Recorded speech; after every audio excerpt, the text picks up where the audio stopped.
I'm flying overseas to finalize a $3.5 billion deal, which has taken up 18 months of my life. The wheels had barely left the runway when my phone vibrated.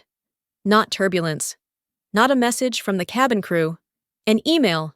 Employment terminated. Effective immediately. For a second, the words didn't register. The cabin was still shaking softly as the plane climbed, engines roaring like nothing in my life had just ended. The man across the aisle adjusted his headphones. A flight attendant smiled as she steadied a tray of sparkling water. Everything felt insultingly normal. Before we continue, there's one small thing I should say. This story includes fictionalized elements and AI assistance to better convey the lesson. If you'd rather not listen, that's okay, take care of yourself. But if you're curious what happened after that moment, keep listening. I tapped my work inbox again. Access denied.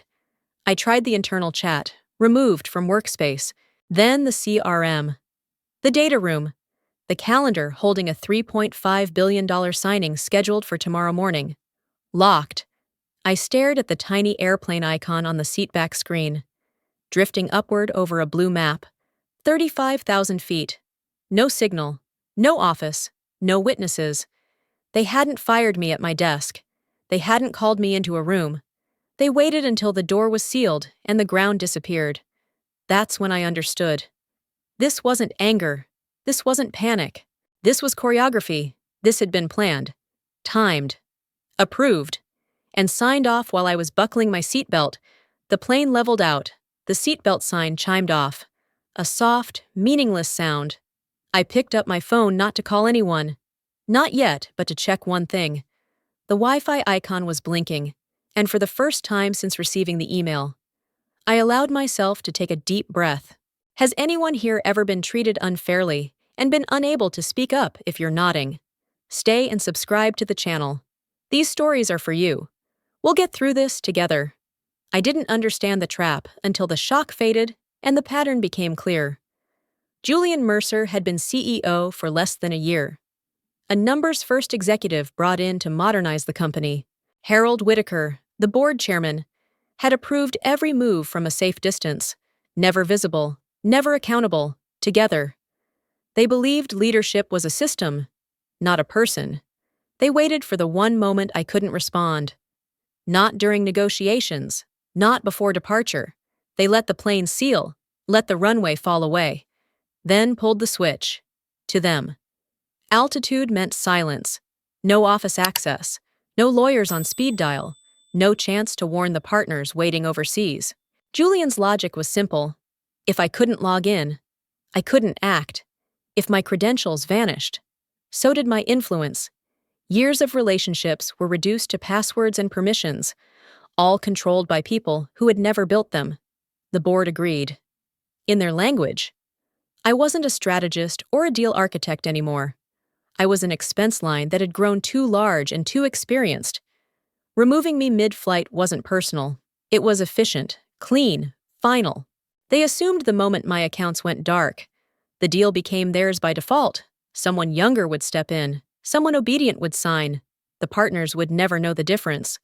What they missed was the difference between access and authority. Access can be revoked.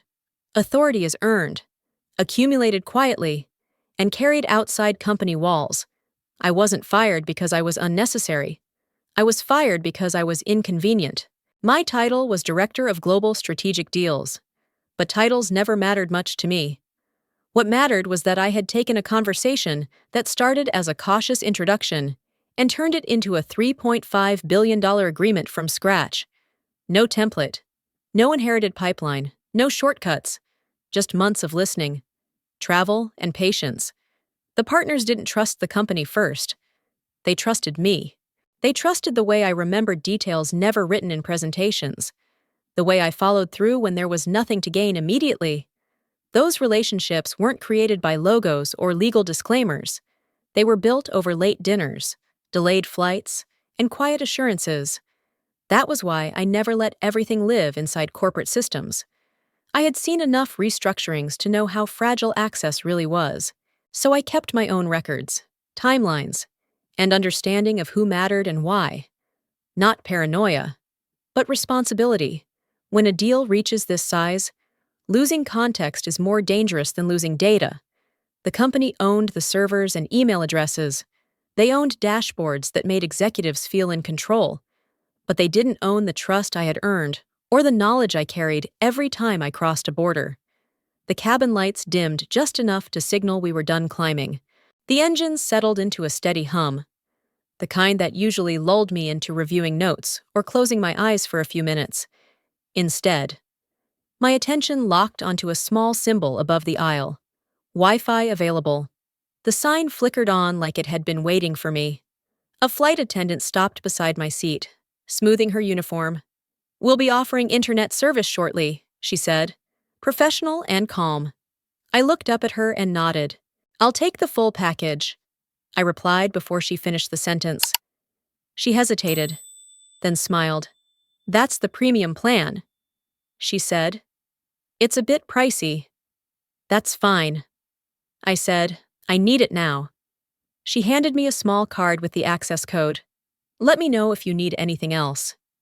"I will," I said, already opening my phone. I didn't touch my company email. I didn't try the systems they had just taken away. That wasn't denial. It was discipline. Logging in would only confirm what I already knew. Instead, I reached into my bag and pulled out my personal laptop. It was heavier than most, scratched at the corners. Unremarkable to anyone else. To me, it was insurance. I powered it on, connected to the network, and waited through the brief delay that always felt longer at altitude. When the desktop loaded, I opened a folder protected by encryption I'd set up years earlier.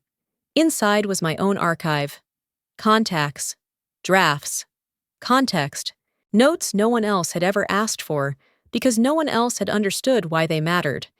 I had started building it after watching a colleague lose everything overnight when his access disappeared. Since then, I prepared for the worst quietly, methodically, without drama, not because I distrusted people, but because I understood systems. A man across the aisle cleared his throat. The flight attendant returned, placing a glass of water on my tray. "All set?" she asked. "Yes," I said, "more than you know." As the cursor blinked on my screen, I felt the shift. The panic they expected never arrived. What took its place was focus, the kind that comes when you realize the board's move had failed before they finished congratulating themselves. At 35,000 feet, with a fragile signal and a locked-out title, I wasn't powerless. I was connected, and I knew it. Don't leave, yet the next part is where everything starts to shift. I waited until the cabin settled before opening the secure link. The data room belonged to a third party, not my company, which meant my access hadn't vanished with my termination email. That detail mattered more than they realized. As the page loaded, I told myself to stay calm, just verify. I thought, don't assume. The folder structure looked familiar. Final drafts, execution copies, integration schedules. I clicked the most recent upload, noting the timestamp. It had been modified after I boarded. My stomach tightened. I downloaded the file and opened it beside the version I had personally negotiated line by line. At first, the changes were subtle, formatting, language smoothing. Then, I reached the section on workforce continuity, the clause that had taken months to agree on. It was gone. Not revised, not softened, deleted. I stared at the empty space where protection for thousands of employees used to live. "They actually removed it," I whispered, my voice lost beneath the engine noise. I kept scrolling. Post-merger governance, decision authority, control thresholds. Those had been adjusted too, quietly transferring power to the acquiring side far earlier than disclosed. What had once required joint approval was now unilateral. The balance we had promised no longer existed, for a moment. I felt something close to disbelief. This isn't aggressive negotiation, I told myself. This is deception. The firing suddenly made sense, if I were still in the room. This version would never survive a conversation, let alone a signature. The plan unfolded in my mind with uncomfortable clarity. Remove me mid-flight, lock me out, send someone compliant to present a clean document, Let the partners trust the process and sign before anyone noticed the missing safeguards. By the time the damage surfaced, it would be irreversible. I leaned back in my seat, the cabin lights reflecting faintly off my screen. This wasn't about cutting costs or streamlining leadership. This was about control, about stripping people and partners of protections while pretending nothing had changed. As the plane cut through thin clouds, I closed the file carefully. The deal hadn't shifted by accident. It had been altered with intent, and my termination wasn't the end of the story. It was the opening move. I glanced around the cabin again, aware that everyone else was asleep or distracted. No one knew a contract had just been quietly weaponized above the ocean. I saved the comparison, encrypted it, and closed my laptop halfway. The next step wasn't panic. It was preparation. Whatever came next would require precision, timing, and absolute silence. I was already counting moves, not minutes, as the aircraft continued forward without turbulence, without warning, without anyone noticing the shift underway inside. I checked the travel schedule next, not out of curiosity, but necessity. The partner meeting overseas was set for early morning, and I knew someone had to be sent in my place. It didn't take long to find the update buried in a shared itinerary that hadn't been fully revoked yet. Noah Pritchard. His name sat there quietly, assigned as the company's representative. Noah was young, recently promoted, and relentlessly agreeable. He carried an impressive title for someone who had never closed a deal of this size. I had watched him in meetings, nodding at senior voices, repeating strategy terms without understanding the history behind them. He wasn't careless, he was inexperienced, and that made him useful to the wrong people. They chose him because he wouldn't challenge what was put in front of him. He wouldn't ask why clauses had shifted or why timelines no longer matched the promises we'd made. He would assume that if the document existed, it must have been approved. That was the point. I imagined Noah walking into the room overseas, smiling politely, unaware that he was carrying a version of the deal designed to strip protections away. He would think he was finishing my work. In reality, he would be undoing it. The thought tightened something in my chest. If I do nothing, I told myself. They sign a lie. The partners trusted me. Not a logo, and certainly not a replacement flown in at the last minute. If this version reached the table without resistance, the betrayal wouldn't just be corporate, it would be personal. I closed the itinerary and stared at the cabin wall as the plane hummed steadily forward. This wasn't about saving my position. That was already gone. This was about preventing damage that couldn't be reversed once ink met paper. Noah wasn't the enemy. He was a tool, placed exactly where silence was required. The responsibility still rested with me, whether the company acknowledged it or not. As the aircraft crossed deeper into open airspace, the decision settled with uncomfortable clarity. I couldn't wait to land. I couldn't hope someone else would notice. If I stayed still, the wrong messenger would deliver the wrong truth, and everyone involved would pay for it. I opened my laptop again, not with urgency, but resolve. What happened next would determine whether trust survived this flight. There was no room left here, if you were me at this moment. What would you do? Leave a comment below. At that altitude, calls feel heavier. You hear yourself breathe. Every pause amplified by distance and risk. I didn't dial immediately. I reviewed the file names once more, then closed everything. This call had to be clean. I found Vivian Crowell's private number in my contacts, untouched for years. She was the CEO of our largest competitor, sharp, disciplined, and allergic to theatrics, if I sounded emotional. The call would end, if I sounded uncertain. She would hang up. The line connected after 2 rings. "Vivian," I said, "it's Lena Ross." A short pause followed. "I thought you were in the air," she replied. Neutral but attentive. "I am," I said. "That's why I'm calling." I didn't explain the termination. I didn't describe the email or the lockouts. None of that mattered. I went straight to the point, steady and measured. "I have a $3.5 billion transaction," I said, "and my company just demonstrated they are no longer fit to own it." Silence, not disbelief. Calculation. "That's a serious statement," Vivian said finally. It's an accurate one, I replied. I'm not asking for sympathy. I'm offering you first look.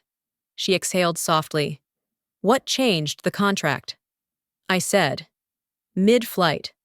I summarized the deletions without adjectives, without outrage, removed workforce protections, altered post-merger control, quiet revisions made after approval. I spoke the way I always did in boardrooms, letting facts carry weight. Vivian interrupted once. Do you have proof? Yes, I said. Third-party data room.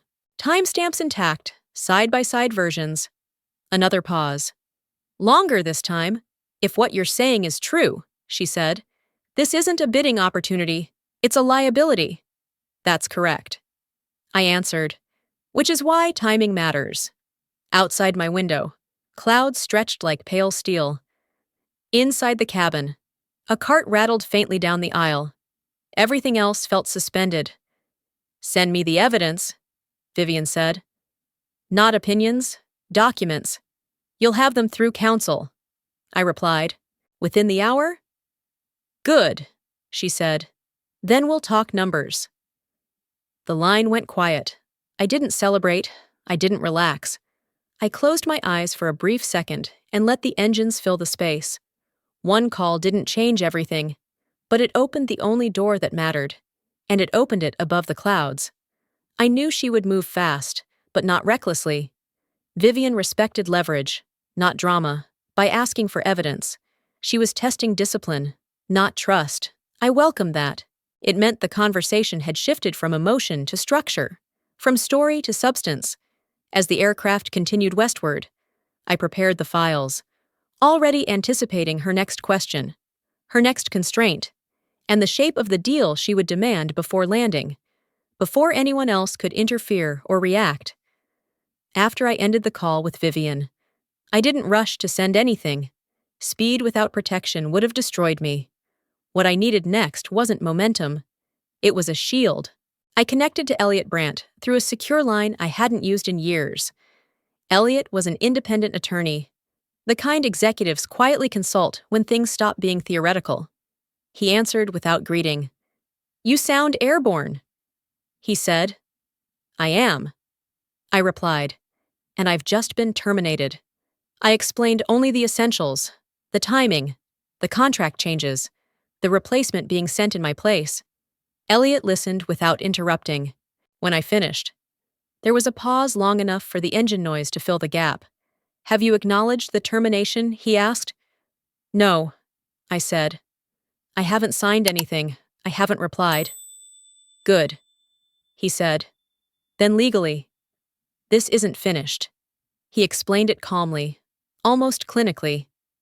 The board had voted. Yes, but the notice process was incomplete. No acknowledgement, no executed separation, in legal terms. I existed in a narrow window between removal and confirmation. You're still permitted to advise, Elliot said, and you can transmit information through counsel, not directly, through me. I leaned back, feeling the tension in my shoulders ease slightly. So I'm not crossing a line. You're standing exactly on it, he replied. And that's where leverage lives. I told him what Vivian had asked for. Proof, documentation, verification. Elliot didn't hesitate. Send it to me, he said. I'll validate the chain and deliver it properly. That was the moment everything stabilized. Not emotionally, but structurally. This wasn't retaliation. It was containment. I wasn't acting out of anger. I was preventing harm. Within the rules, they assumed would silence me, as the cabin lights dimmed again. I understood something clearly. Power doesn't come from breaking systems.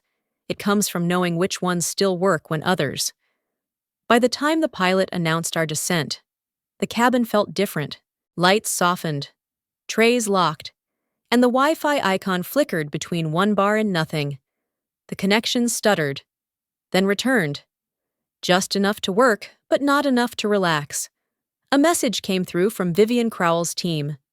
Subject line clean. Unemotional. Letter of intent. I opened it slowly, aware that any delay could erase the signal entirely. The number sat there without decoration, $3.5 billion. Below it, the clause that mattered more than the valuation. Full retention protections, governance safeguards intact, no quiet revisions.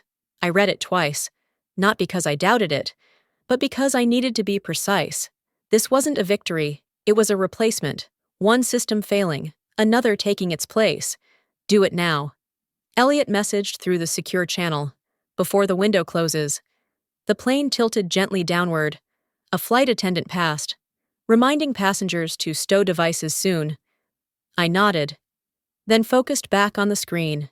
My name appeared in the advisory confirmation section, exactly where it needed to be. I added my signature, authenticated it, and sent it back through council. The Wi-Fi dropped for 3 seconds, long enough to feel dangerous. Then the confirmation arrived. Received. That was it. The original deal no longer existed in any meaningful way. It hadn't collapsed publicly. It hadn't triggered alarms. It simply stopped being real. As the aircraft continued its descent, I closed my laptop and rested it on my knees. Somewhere ahead, people were still preparing to sign a document that had already died by the time the wheels touched the runway. The transaction I had spent years building belonged to someone else, under terms that protected the people I'd promised to protect. The company that fired me midair had lost everything that mattered before the ground came back into view. The wheels hit the runway with a muted thud, followed by the familiar roar of reverse thrust. The cabin exhaled as one body. Seatbelts clicked. Overhead, bins rattled. We were back on the ground. And yet, nothing felt settled. The moment my phone reconnected, it vibrated violently in my hand. Missed calls stacked on the screen. One after another. Julian Mercer. Then Harold Whitaker. Again and again. As if repetition might change the outcome. I watched the names light up and fade without answering. There was nothing left to explain. As passengers stood and reached for their bags, I remained seated for a moment, letting the noise pass around me. The deal was done. The version they tried to force through no longer existed. Whatever panic waited on the other end of those calls belonged to them now. I stepped into the jet bridge, then into the terminal, moving with the quiet focus that comes after a decision is finished. My phone kept buzzing, but I slipped it into my bag and kept walking. I wasn't avoiding them. I was done participating. Outside the airport, the air felt sharp and real. I ordered a car, not to an office, not to a boardroom, but to a neutral address from this moment forward. I wasn't an employee or an asset on someone else's ledger. I was an independent strategic advisor, accountable only to my judgment and my name. They had believed cutting my access would erase my leverage. Instead, it clarified it. I no longer needed permission to move, speak, or decide. I closed my eyes briefly as the car pulled away from the curb, the airport shrinking behind me. The calls finally stopped.